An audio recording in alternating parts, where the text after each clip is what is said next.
विभिन्न गतिविधियों जैसे प्रतियोगिताएं हैं, सेमिनार, वेबिनार, टॉक्स आदि के माध्यम से हमने स्वराज आंदोलन के जो अग्रगण्य हमारे हीरोज हैं, अनसंग हीरोज हैं, और साथ ही उनकी जो कार्यशैली है और उनके विचारों को हमने जाना। और उसके साथ साथ हमने राष्ट्रगान अभियान और अब 11 से 17 अगस्त तक घर घर तिरंगा या हर घर तिरंगा इस अभियान के माध्यम से राष्ट्रबोध का अलख जगाया जा रहा है। मुझे पूर्ण विश्वास है कि इन विविध कार्यक्रमों के माध्यम से हम राष्ट्र के प्रति अपने दायित्वों और संकल्पों को और अधिक सुदृढ़ कर पाएंगे। भारत की प्रतिष्ठा के रूप में जो यहाँ की संस्कृति है उसको हम अक्षुण्ण बनाएंगे, क्योंकि भारतस्य प्रतिष्ठे द्वे संस्कृतम संस्कृतस्तथा। वंदे मातरम। अब कार्यक्रम को आगे बढ़ाते हुए इस कार्यक्रम के संयोजक, स्कूल ऑफ ओपन लर्निंग के यशस्वी प्राचार्य परम श्रद्धेय प्रोफेसर उमा शंकर पांडे जी, जिनके कुशल नेतृत्व में एसओएल दिन प्रतिदिन उन्नति पथ पर अग्रसर है और वो प्रत्येक क्षण इंस्टीट्यूट के संवर्धन के लिए हमेशा लगे रहते हैं। सर, आपसे पुनः निवेदन है कि इस पावन पर्व पर अपने विचार साझा कीजिए। इस राष्ट्रीय पर्व पर आप सभी का हार्दिक अभिनंदन है। स्कूल ऑफ ओपन लर्निंग विगत कुछ वर्षों से अपने दायित्व को पूरी तरह से निभा रहा है। राष्ट्र के किसी भी पर्व पर अपनी पूरी क्षमता से जो वो कर सकता है वो कर रहा है। इस राष्ट्रीय पर्व पर जो आपको पता लगा, पिछले साल भर से हम जो अमृतकाल अमृत महोत्सव का आयोजन स्कूल ऑफ ओपन लर्निंग ने कई कार्यक्रम आयोजित कर करके, जो अभी कांता जी ने अनसंग हीरोज की बात की, हमने 2-3 सेमिनार, अभी 2 दिन पहले भी इस पे एक कार्यक्रम का आयोजन किया गया जिसपे कुछ विशिष्ट वक्ता आए और इस बारे में काफ़ी चर्चा होती रही। आपको पता है इस पूरे 75 साल के अंदर जितनी भी चीज़ें आज़ादी के बाद हम नई चीज़ें जिसमें देश प्रगति कर रहा है या लोगों तक सारी शिक्षा पहुंचा रहे हैं कि देश उन्नति के किस किस मार्ग पर पहुंच रहा है, उसके बारे में पूरी जानकारी लोगों को दी जा रही है। स्कूल ऑफ ओपन लर्निंग के बारे में मैं इतना कहूँगा कि पिछले 60 सालों में ये बड़ा सौभाग्य का वर्ष है कि जिस 75 साल में हम देश के आज़ादी का महोत्सव मना रहे हैं, विश्वविद्यालय अपना शताब्दी वर्ष मना रहा है, स्कूल ऑफ ओपन लर्निंग अपना 60वां साल मना रहा है। तो मुझे लगता है ये बहुत अच्छा सुंदर समय है कि जब सारे संजोग एक तरीके से मिले हुए हैं और ये कार्यक्रम अभी सिर्फ समाप्त नहीं होने वाला है। हर घर तिरंगे का कार्यक्रम चल रहा है। मैं आप सभी से अनुरोध भी करूंगा कि अगर ज़रूरत होगी तो स्कूल ऑफ ओपन लर्निंग हम सभी को एक झंडा स्कूल ऑफ ओपन लर्निंग की तरफ से प्रोवाइड करेंगे और चाहेंगे कि आप सभी भी अपने घर को उससे सुशोभित कीजिए, क्योंकि यह राष्ट्र का पर्व है और राष्ट्र का पर्व किसी का व्यक्तिगत नहीं है, राष्ट्र के सम्मान की बात है। तो मुझे लगता है कि स्कूल ऑफ ओपन लर्निंग के साथ साथ जो हमारे सभी लोग कर्मचारी हैं, शिक्षकगण हैं, छात्र हैं, जो भी इस पर्व में अपना योगदान देंगे तो मुझे लगता है ये बहुत बड़ा महादान कहा जाएगा। इस पर्व पर मैं बहुत सारा समय नहीं लेता हूँ, हमारे और भी वक्ता लोग बैठे हैं। दोबारा आप सभी का हार्दिक अभिनंदन है इस स्वागत पर, इस अवसर पर। और हम आपसे अनुरोध करते हैं कि अगर और भी कोई कार्यक्रम जो इससे संबंधित है, जैसे हमने पहले भी कहा था, अगर आप आयोजित करना चाहेंगे तो विश्वविद्यालय उसको, हमारा कॉलेज फुल्ली सपोर्ट करेगा। हमारे तीनों सेंटरों पर ये मनाया जा रहा है बहुत अच्छे हर्ष के साथ। बहुत बहुत धन्यवाद आप सभी का। बहुत बहुत धन्यवाद सर। जैसा कि आज हम लोग उपस्थित हुए हैं स्वतंत्रता दिवस के उपलक्ष्य में, और यह स्वतंत्रता दिवस इसलिए सामान्य नहीं है क्योंकि यह अमृत महोत्सव, आज़ादी का अमृत महोत्सव का वर्ष है और अमृत काल का वर्ष है, जैसा हमारे आदरणीय प्रधानमंत्री जी बोलते हैं। और स्पेशली एसओएल और सीयूएल के लिए तो निश्चित रूप से अमृत काल है। जब से आदरणीय प्रोफेसर पायल मागो मैम यहाँ की निदेशक बनी है, बहुत सारे नए कोर्सेज की शुरुआत हुई है, तो हमारे लिए निश्चित रूप से अमृत काल का वर्ष है। और इस स्वतंत्रता दिवस पर आप सभी को बहुत बहुत शुभकामनाएं, हार्दिक बधाइयाँ। और कार्यक्रम को आगे बढ़ाते हुए मैं आमंत्रित करूँगा, जैसा कि कोई भी शिक्षण संस्थान जितना महत्व उसमें शिक्षक का होता है, विद्यार्थी का होता है, उसमें उससे ज़्यादा महत्व उन कर्मचारियों का होता है जो दिन रात एक करके उस संस्थान को सर्विस सेवाएं दे रहे होते हैं और संस्थान के लिए कार्य कर रहे होते हैं। इसलिए मैं आमंत्रित करना चाहूँगा डिप्टी रजिस्ट्रार आदरणीय ओपी शर्मा सर को, आप आएँ और स्वतंत्रता दिवस के अवसर पर अपना उद्बोधन दें। ओपी शर्मा जी।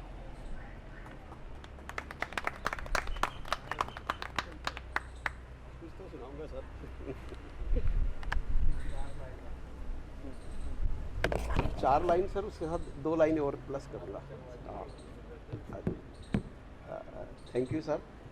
आदरणीय director ma'am, principal sir, deputy directors, east, west, north और हमारी member governing body Rangananda Matthew ma'am, सारे अध्यापकगण, फैकल्टी, नॉन टीचिंग स्टाफ, आप सभी को स्वतंत्रता दिवस की हार्दिक शुभकामनाएं।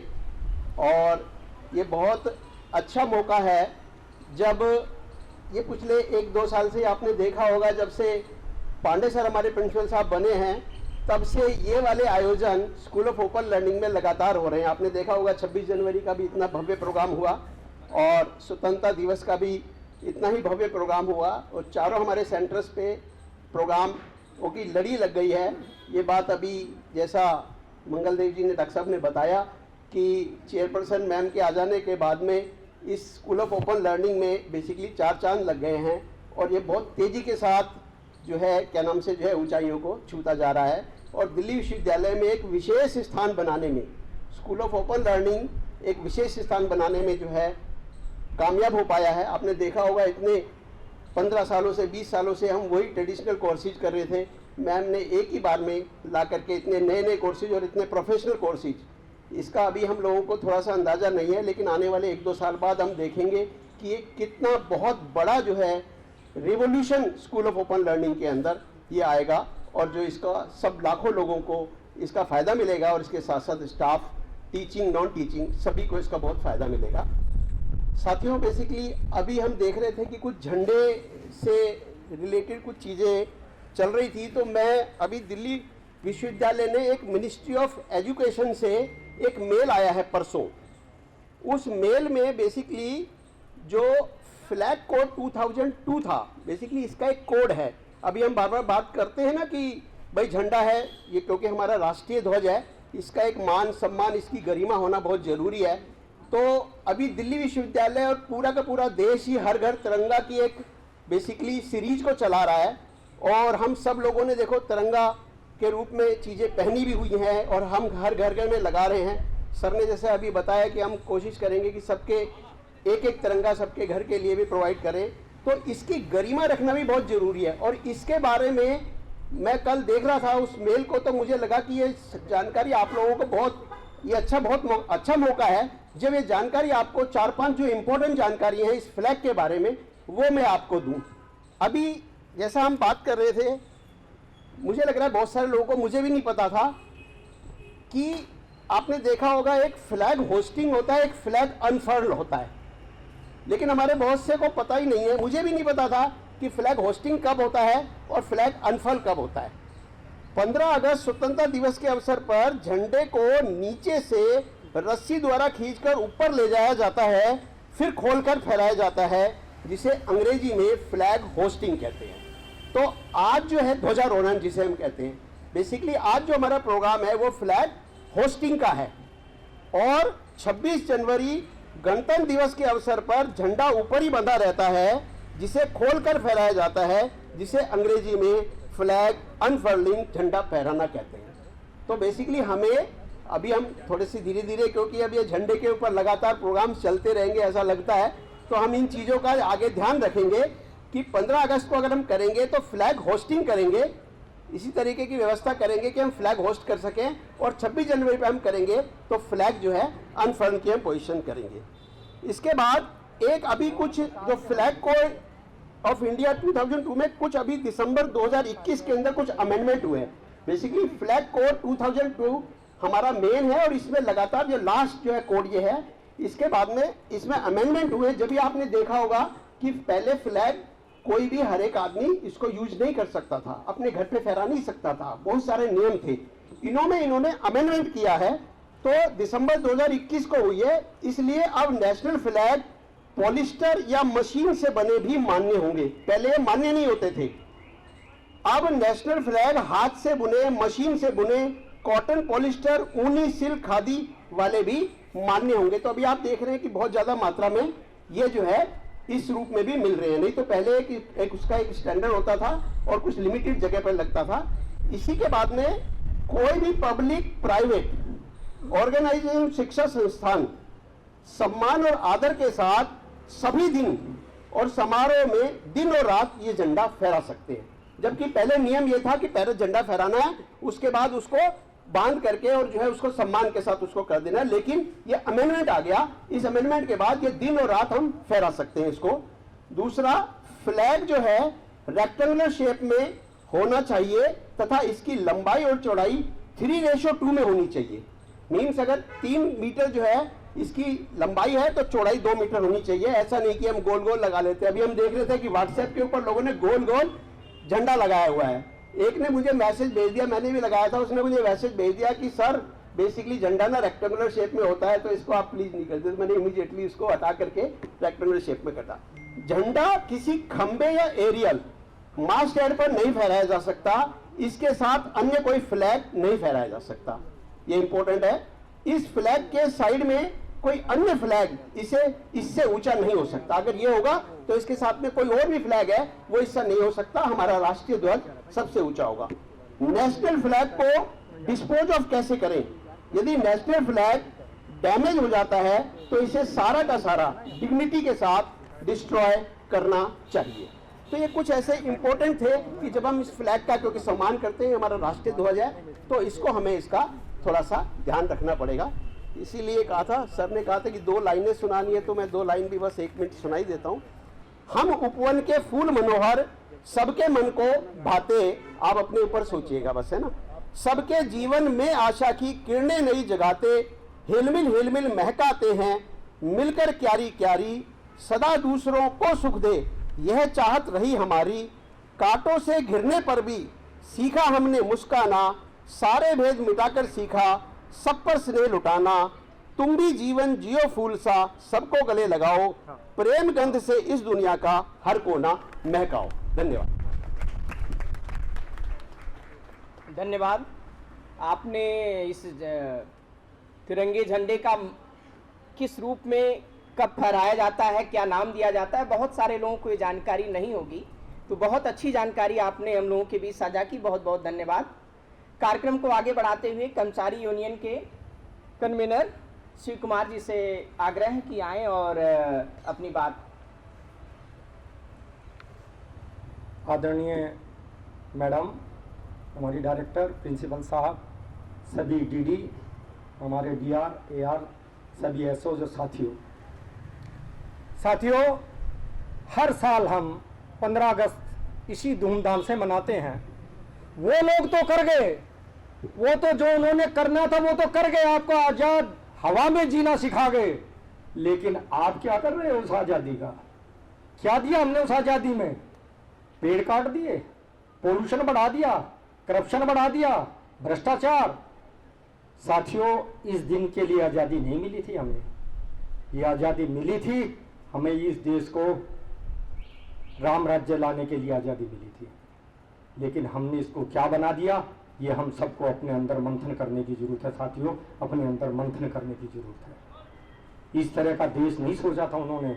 आज महात्मा गांधी और याउन ऊपर से देखते होंगे कि क्या बना दिया इन्होंने। इतना गंदा तो अंग्रेजों ने भी नहीं बनाया था जितना हमने बना दिया इस देश को। कितने बड़े बड़े करप्शन के 50-50 करोड़ के उन नेताओं के साथ जो सेवा करने के लिए आए थे, उनके घरों में इतनी ऐसी ऐसी संपत्तियां मिल रही हैं। शर्म आनी चाहिए। हम ऐसे इस दिन के लिए हमने आजादी ली थी क्या?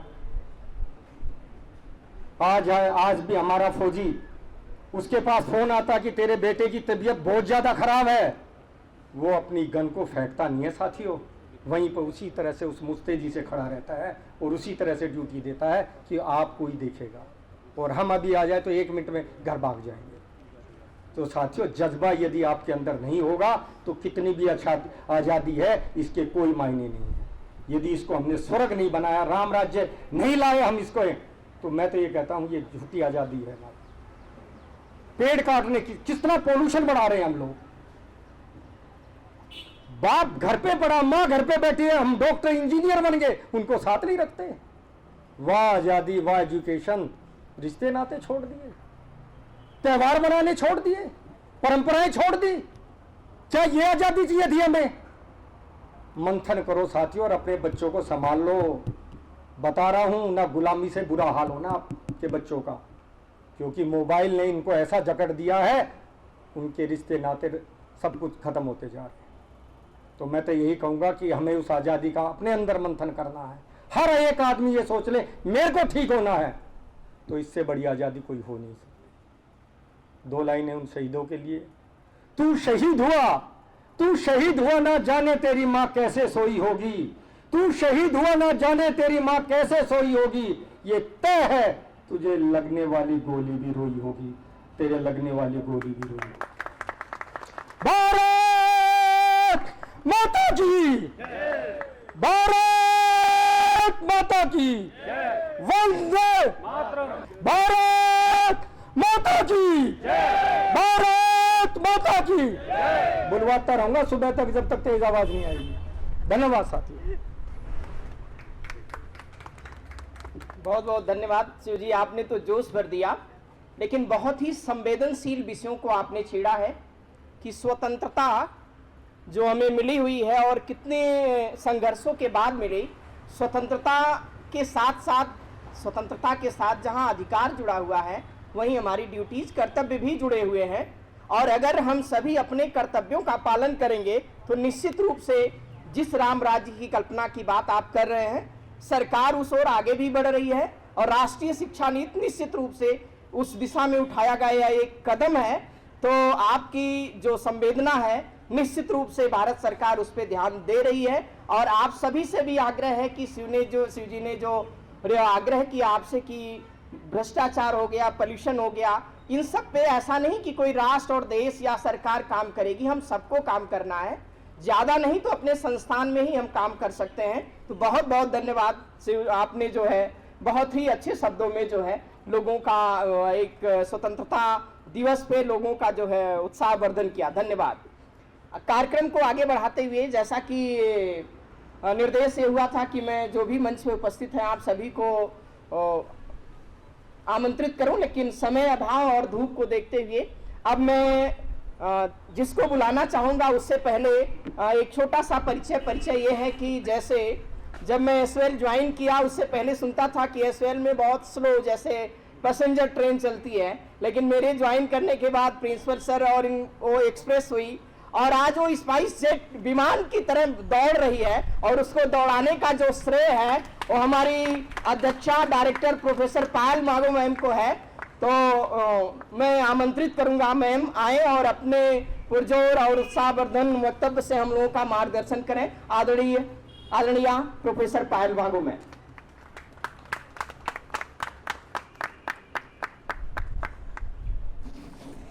थैंक यू मंगलदेव जी।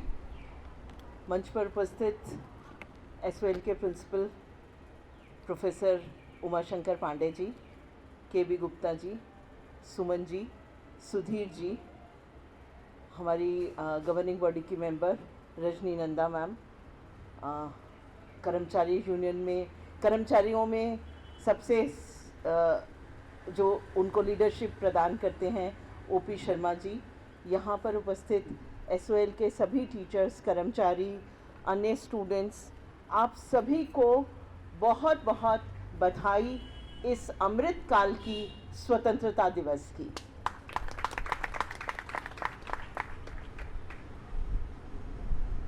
हम बहुत सौभाग्यशाली हैं कि हम इस अमृत काल को देख पा रहे हैं। हम बहुत सौभाग्यशाली हैं कि हमने 74 वर्ष स्वतंत्रता के मनाए हैं। हम बहुत सौभाग्यशाली हैं कि हम कहीं पर भी अपना तिरंगा लहरा सकते हैं। इस सौभाग्य का जो हमें मिला है वो मिला है उन हीरोज़ की वजह से, उन शहीदों की वजह से जिन्होंने इस देश को अपनी जान देकर भी स्वतंत्रता दिलाई है। उनका एक ही उद्देश्य था कि भारत स्वतंत्र होना चाहिए, इसमें स्वशासन होना चाहिए, लेकिन आज के समय में स्वशासन ही नहीं, सुशासन की भी आवश्यकता आन पड़ी है। स्वतंत्रता के बाद हमारा जो राष्ट्र था छिन्न भिन्न था। सबसे पहले तो उसको इंटीग्रेट करना, एक सूत्र में पिरोना, ये सबसे बड़ी समस्या थी। उस समस्या को भी सरदार पटेल जैसे लीडर्स ने एड्रेस किया। पूरा देश जो भिन्न भिन्न रियासतों में भी बटा हुआ था, अलग अलग खड़ा था, उसको एक साथ भारतवर्ष के रूप में पिरोया। जो हमारी ग्रोथ थी उस समय, जो ब्रिटिश, अगर ग्रोथ की आप बात करें तो वो जिस समय ब्रिटिश साम्राज्य था और जो भारतवर्ष का जीडीपी था, वो ग्रोथ जो रेट था, जो आज हम परसेंटेज में नापते हैं, वो 0% था। और अभी हम कभी 7% पे जाते हैं, कभी 6% पे जाते हैं, और ऐसा भी समय आया है कि जब हम 9% ग्रोथ रेट के ऊपर भी काम करते हैं। और उम्मीद है कि आगे आने वाले समय में अगर आप विश्व का ग्रोथ रेट देखेंगे और भारत का ग्रोथ रेट देखेंगे तो वो भी एक कंपैरिजन होगा कि भारत का ग्रोथ रेट बहुत तेज़ी से बढ़ेगा। उसके बहुत सारे रीजंस हो सकते हैं। बहुत बड़ा देश है, विविधताओं से भरा हुआ देश है, भाषा में विविधता है, जलवायु में विविधता है, काम करने में विविधता है, लोगों में विविधता है। और जब हम विविधता की बात करते हैं तो वही हमारा कंट्रीब्यूट करती है ग्रोथ पे। लेकिन ये सब बहुत अच्छी बातें, बहुत अच्छी लगती हैं। हम जब अपने पास्ट पे थोड़ी सी नज़र डालेंगे तो समझ में आएगा कि शायद जिन लोगों ने हमें आज़ादी दी, हमने उनके साथ में न्याय नहीं किया।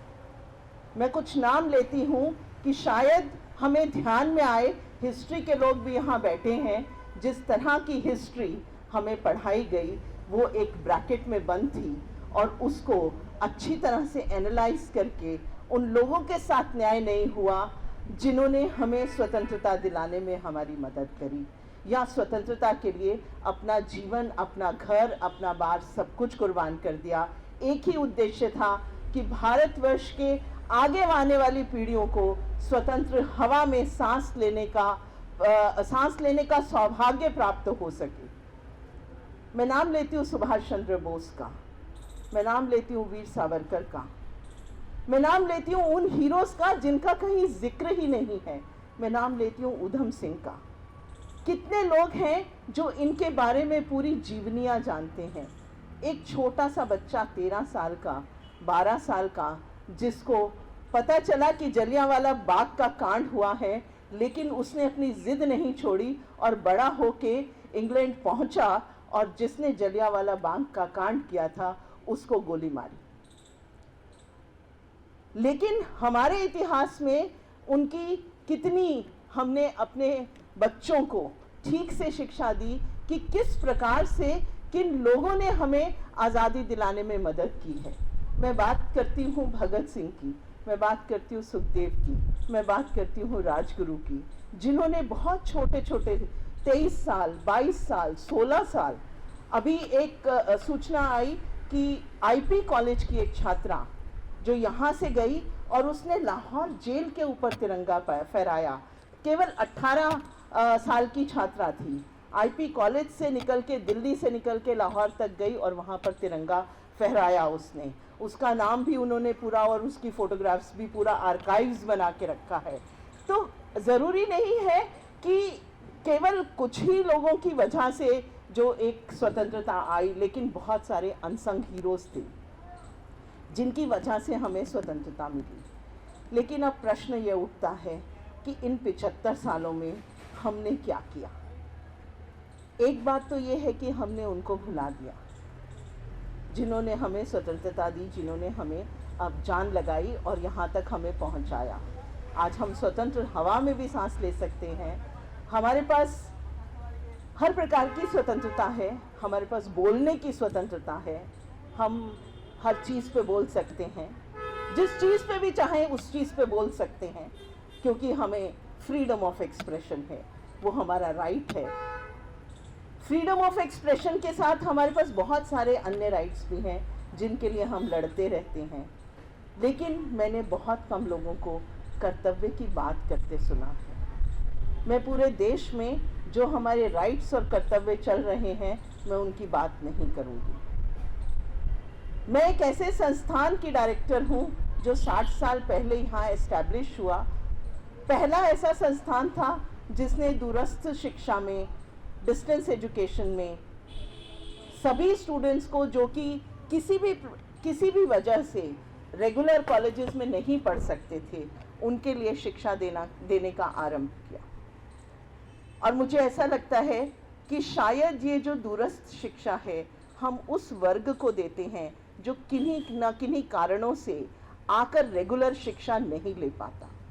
हमारी कमिटमेंट बनती है उन छात्रों के लिए, हमारी कमिटमेंट बनती है उन लोगों के लिए जिनको शायद पारिवारिक कारणों से, शायद आर्थिक कारणों से या किसी अन्य हेल्थ रीजन से वो आकर दिल्ली विश्वविद्यालय या रेगुलर विश्वविद्यालयों में शिक्षा नहीं ले पाते हैं। मैं बात करूंगी स्वतंत्रता के बाद तुरंत आने वाले पहले ऐसे दूरस्थ शिक्षा देने वाले संस्थान की, जो कि पहले कॉरेस्पॉन्डेंस कोर्सेज के नाम से जाना गया, फिर स्कूल ऑफ ओपन लर्निंग के साथ जाना गया, और हम भी अपना एक डायमंड जुबली सेलिब्रेशन, हीरक जयंती वर्ष 60 साल पूरा करके यहाँ पर मना रहे हैं।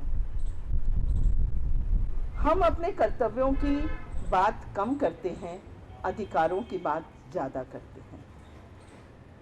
हमारे पास बहुत सारे अधिकार हैं, हमारे पास काम करने की सुविधा है, सैलरी हमें ठीक टाइम पे मिलनी चाहिए, बाकी अधिकार भी ठीक टाइम पे मिलने चाहिए, टीचिंग नॉन टीचिंग दोनों की तरफ से है। लेकिन आज का समय है कि हम अपने कर्तव्यों के बारे में सोचें। मेरे को कुछ स्टूडेंट्स भी यहाँ पर खड़े हुए नज़र आ रहे हैं, इसलिए मैं ज़्यादा नहीं बोलूँगी, लेकिन हम अपने कर्तव्यों के बारे में दोबारा से सोचें कि जहाँ से हमें रोटी मिलती है, क्या हम अपने सभी कर्तव्य उसके हिसाब से इस संस्थान को दे पा रहे हैं? क्या हमारा मन और मस्तिष्क इस संस्थान की अपलिफ्टमेंट में लगा हुआ है? हम कभी वर्कलोड की बात करते हैं तो ध्यान से पढ़ते हैं क्या कि हमारा वर्कलोड किस प्रकार कैलकुलेट होना चाहिए, कैसा होना चाहिए? जब हम अपनी सीट पे बैठे होते हैं और हमें पता होता है कि जितने लोग पहले काम करते थे उससे बहुत कम लोग आज एग्जिस्ट करते हैं, कुछ रिटायर हो गए, कुछ अपॉइंटमेंट्स नहीं हुई, तो एक वर्कलोड का प्रेशर हमारे ऊपर ज़्यादा आ गया है। लेकिन उस वर्कलोड के प्रेशर में क्या हम काम करना बंद कर देंगे, या अपनी कैपेबिलिटीज़ बढ़ाएंगे, या समय बढ़ाएंगे कि कुछ भी हो, मेरी सीट का काम, मेरे कंटेंट डेवलपमेंट का काम ये पीछे छूटना नहीं चाहिए? क्या हमें इस पर बात करने की आवश्यकता नहीं है? आज अगर हम स्वतंत्र हैं, स्वतंत्र हवा में सांस ले रहे हैं, हमारे को बहुत सारी सुविधाएं मिली हुई हैं, हम कुछ भी बोल सकते हैं, कुछ भी एक्सप्रेस कर सकते हैं, वो सही हो या गलत हो उसकी चिंता बाद में करेंगे। तो क्या हमारा कर्तव्य नहीं बनता कि हम जो काम कर रहे हैं, जो हमें काम मिला है, उसको पूरे मन से करें, पूरी कैलिबर से करें, और कहीं भी कोई चीज़ की कमी पड़ती है कि मेरे काम करने में ये थोड़ा सा मेरा कैलिबर कम पड़ रहा है, तो उसको मैं कैलिबर को कैसे इंक्रीज कर सकता हूँ, उसके लिए काम करें। मैं धन्यवाद देती हूँ प्रिंसिपल सर को और यहाँ के एडमिनिस्ट्रेशन को भी, नॉन टीचिंग में जो एडमिनिस्ट्रेशन को हेड कर रहे हैं ओपी शर्मा जी को भी, जिस समय भी मैंने बात की कि कोई एक वेलफेयर मेजर हमारे एम्प्लॉयज़ के लिए होना चाहिए, उन्होंने कभी मना नहीं किया। वो वेलफेयर मेजर किसी प्रकार का भी हो, कोई डॉक्टर हो या कोई किसी को एक्स्ट्रा कुछ हमें सुविधाएं देने की बात हो, ठीक से हम उनको अच्छी सुविधाएं दे सके, इस तरह की बात हो, उन लोगों ने कभी नहीं मना किया।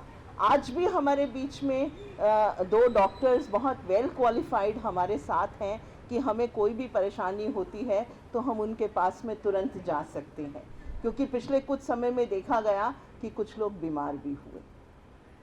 तो मैं बहुत ज़्यादा कि हम बहुत इलेटेड हैं कि हम अमृतकाल मना रहे हैं।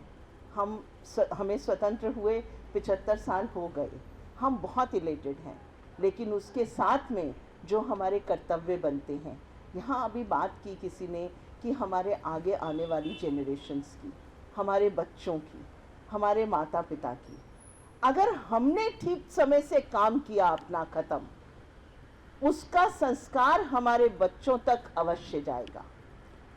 अगर हमने अपने काम में चोरी की तो वो संस्कार भी हमारे बच्चों तक जाएगा।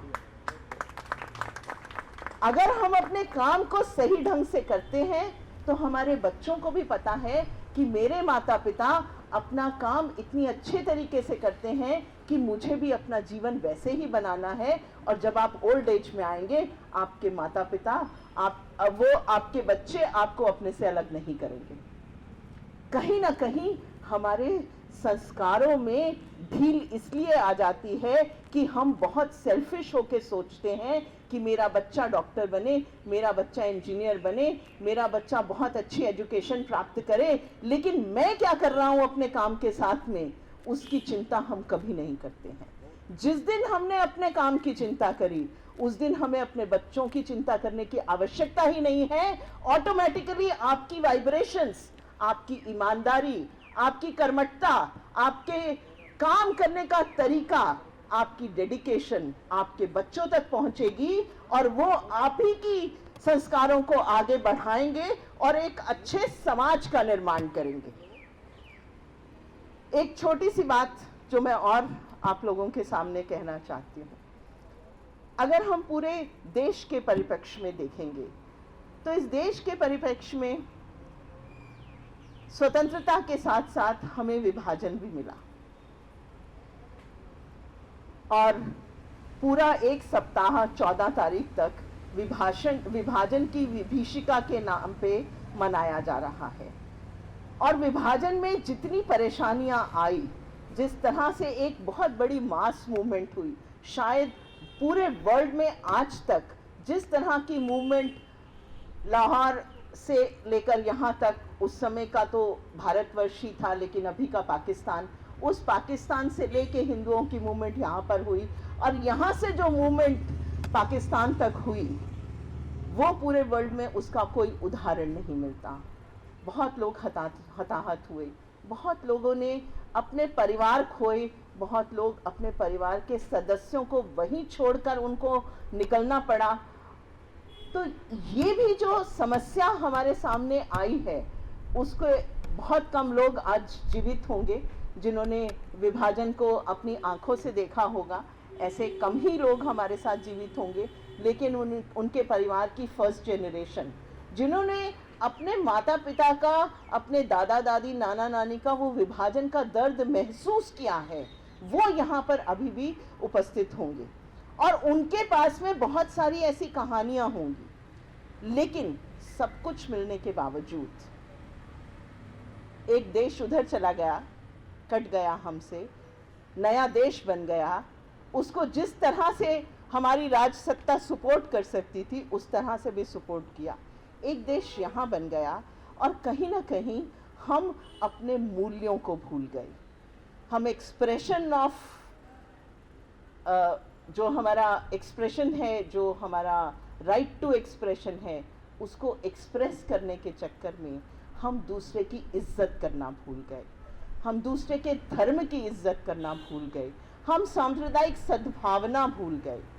मैं उस देश की बात कर रही हूँ जहाँ पर कबीर को भी जिसने कहा पाथर पूजे हरि मिले तो मैं पूजू पहाड़, उसको एक सनातनी ने संत माना कि आपने मूर्ति पूजा पे प्रहार किया है, लेकिन आपकी जो फिलॉसफी है वो संतों वाली फिलॉसफी है। आपको हम पूछते हैं, आपको हम संत मानते हैं।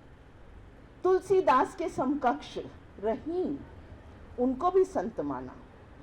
रसखान जो कृष्ण के असीम भक्त थे, और कहते हैं कि रसखान जब बांके बिहारी जी के दर्शन करने के लिए गए और एक तक उनको देखते रहे, उनकी मूर्ति पे मोहित हो गए, सुबह से शाम तक उनको देखते रहे। मंदिर के बंद होने का समय आ गया और वहाँ पुजारियों ने उन्हें कहा आप जाइए, लेकिन वो अपनी सुध बुध भूल चुके थे। उन्होंने उनको रिस्पॉन्ड करने से इनकार किया, तो पुजारियों ने लगभग फोर्सफुली उनको जब मंदिर से बाहर निकाला तो बांके बिहारी जी की मूर्ति उनके पीछे चली गई। हम उस सद्भावना की बात करते हैं जहाँ कबीर को भी संत माना, जहाँ रहीम को भी संत माना, जहाँ इस प्रकार की किसी भी फिलॉसफी की स्थान है कि जो आपको एक सही रास्ता दिखाती है, सही मार्ग दिखाती है। तो एक बड़े परिप्रेक्ष्य में जहाँ पर हम आज मंथन करें कि जिस सीट पर हम बैठे हुए हैं, जिस सीट के हमें पैसे मिल रहे हैं, जिससे हम अपने घर का खर्चा चला पा रहे हैं, जिससे हम अपने बच्चों को पढ़ा पा रहे हैं, क्या हम उस कार्य के साथ में न्याय कर रहे हैं? इसके साथ साथ जो हमारी सामाजिक सौहार्द है उसको भी हम कहीं ना कहीं आगे बढ़ाएं। हम जात पात में ना बटें, हम किसी रिलीजन के उसमें ना बटें, हम एक हैं और हमें यहाँ पे स्वतंत्रता है कि हम किसी भी रिलीजन को माने, किसी जाति को माने, किसी भी तरह के धर्म में अपना विश्वास रखें, लेकिन जो भी व्यक्ति हमारे साथ है, जो अपने धर्म के बारे में, अपने रीति रिवाजों के बारे में ये अपने आप को सुदृढ़ करना चाहता है, हम उसका भी सम्मान करें। हम कहीं ना कहीं सामाजिक सौहार्द को भी लेकर आएं और अपने आप को जाति पाति और धर्म में ना बांटें। एक छोटी सी कविता के साथ आपसे प्रेरणा लेकर मैं भी इसको समाप्त करती हूँ। आप सब धूप में बैठे हैं। हम पवन थे आंधियों में बट गए, हम पवन थे आंधियों में बट गए, पृष्ठ थे हम हाशियों में बट गए। जन्म से तो सिर्फ हम इंसान थे, जन्म से तो सिर्फ हम इंसान थे, जाने कैसे जातियों में बट गए। और फिर ये एक अनहोनी हुई, और फिर ये एक अनहोनी हुई, आदमी की मूर्ति बौनी हुई। लग गया है धर्म के आंचल पे जो, खून का वह दाग धोना चाहिए। अश्क जो भी मेरी आंखों से गिरे, आपकी आंखों में होना चाहिए, आपकी आंखों में होना चाहिए। धन्यवाद। बहुत बहुत धन्यवाद मैम, आपने अति सुंदर शब्दों में हम लोगों का मार्गदर्शन किया। जन्म से हम इंसान थे, जाने कैसे जातियों में बट गए। कितनी महत्वपूर्ण बात है सामाजिक सद्भावना के लिए। लेकिन मैम ने अपने उद्बोधन में स्वतंत्रता के साथ साथ कर्तव्यों की बात की, ड्यूटीज की बात की, साथ में ये भी बताया कि हम लोग कितने सौभाग्यशाली हैं कि हम स्वतंत्रता के 75वें वर्ष 75 ईयर्स को कंप्लीट कर रहे हैं और आज़ादी का अमृत महोत्सव भी मना रहे हैं। हमारे पड़ोसी राज्यों में आप देख सकते हैं जो हमारे साथ स्वतंत्र हुए, उस विभीषिका को हमने झेला है, वहाँ क्या स्थिति है और भारत आज किस दिशा में किस तेजी से आगे बढ़ रहा है। तो मैम बहुत बहुत धन्यवाद, आपने हम लोगों का उत्साहवर्धन किया। और मैं आप सभी से आग्रह करूंगा कि स्कूल ऑफ ओपन लर्निंग में बहुत दिनों के बाद मैम के अथक प्रयासों से बहुत सारे न्यू कोर्सेज लॉन्च हुए हैं, बहुत सारे नए नए इनिशिएटिव लिए जा रहे हैं। तो आपसे आग्रह एक बार जोरदार तालियों से मैम का स्वागत करें और मैम को बहुत बहुत शुभकामनाएं और बधाई भी मैम कि आप आगे बढ़िए। हम सभी और आपके साथ हैं और जितनी भी मेहनत की आवश्यकता होगी हम लोग आपके साथ करेंगे। ये मैं टीचर विंग की तरफ से भी और हमारे साथी जो कर्मचारी संघ है उनकी तरफ से भी मैम आप आगे बढ़िए, हम लोग सभी आपके साथ हैं और कदम से कदम मिला करके एसओएल को उस ऊंचाइयों पर ले जाने का प्रयास करेंगे जहां आप सोचती हैं और आप करने का प्रयास कर रही हैं। धन्यवाद मैम। और कार्यक्रम को आगे बढ़ाते हुए, जैसा कि आज इस पावन पर्व पर गीत और संगीत न हो वो भी एक अधूरा सा लगेगा, और इसके लिए मैं आमंत्रित करूंगा उमेश तिवारी जी को। दुनिया को तब गिनती आई, तारों की भाषा भारत ने दुनिया को पहले सिखलाई। देता न दशमलव भारत तो क्या चांद पे जाना मुश्किल था। धरती और चांद की दूरी का अंदाजा लगाना मुश्किल था। सभ्यता जहाँ पहले आई, सभ्यता जहाँ पहले आई, पहले जन्मी है जहाँ पे कला। अपना भारत वो भारत है जिसके पीछे संसार चला, संसार चला और आगे बढ़ा, आगे बढ़ा बढ़ता ही रहा। भगवान करे ये और बढ़े, आगे बढ़े और फूले फले, आगे बढ़े और फूले फले। ओ, ओ,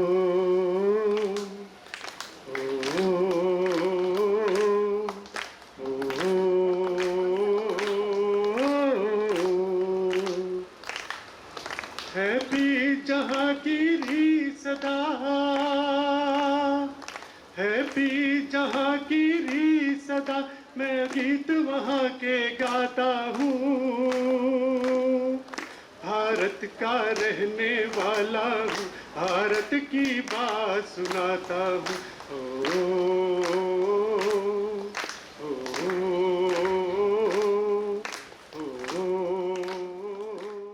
सर्वप्रथम मैं धन्यवाद देना चाहूँगा हमारे आदरणीय principal professor Umashankar Pandey sir को। जब से मैं संस्थान ज्वाइन किया, कोई भी कार्यक्रम 15 अगस्त हो, 26 जनवरी हो, छोटा से छोटा प्रोग्राम हो, सर कभी मना नहीं करते और मना करने के बजाय प्रोत्साहित करते हैं और एक दिन में भी ऐसा अरेंजमेंट करा देते हैं कि बेहतर से बेहतर प्रोग्राम हो सके। तो सर इस तरह का उत्साहवर्धन के लिए सर आपको बहुत बहुत धन्यवाद। और आज हमारे कार्यक्रम में हमारी मुख्य अतिथि के रूप में भी और हमारी अध्यक्षा महोदया आदरणीय प्रोफेसर पायल मागो मैम आप आई और इतने उत्साहवर्धन शब्दों से हम लोगों का मार्गदर्शन और कर्तव्य बोध भी हमने कराया, इसके लिए बहुत बहुत धन्यवाद और हार्दिक अभिनंदन मैम। हमारे मंच पे बैठे हुए हमारे साथ केवी गुप्ता सर, बहुत बहुत धन्यवाद sir. Deputy director east centre आदरणीय प्रोफेसर सुमन वर्मा सर, बहुत बहुत धन्यवाद sir. Professor Sudhir Sharma sir, आपको भी बहुत बहुत धन्यवाद sir. Rajni Nanda Matthew ma'am, आपको बहुत बहुत धन्यवाद। साथ में इस पूरे कार्यक्रम के आयोजन में लीड रोल लेने वाले ओपी शर्मा जी, बहुत बहुत धन्यवाद। शिव जी, राजा राम जी, प्रीतम जी, गंगा जी, विष्णु जी, साथ में सभी school of open learning, campus of open learning के टीचिंग, नॉन टीचिंग और विद्यार्थियों, आप सभी इस कार्यक्रम में सहभागी बने, आप सभी को बहुत बहुत धन्यवाद।